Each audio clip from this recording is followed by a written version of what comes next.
تو اللہ نے فرمایا کہ جو کافر ہوگا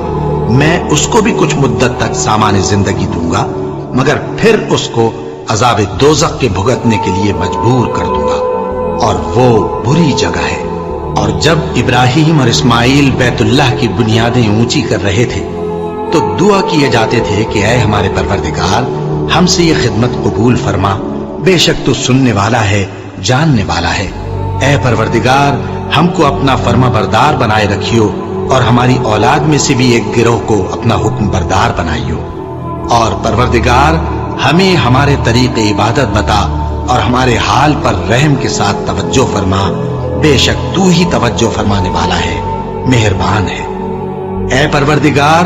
ان لوگوں میں انہی میں سے ایک پیغمبر مبعوث کیجو جو ان کو تیری آیتیں پڑھ پڑھ کر سنایا کرے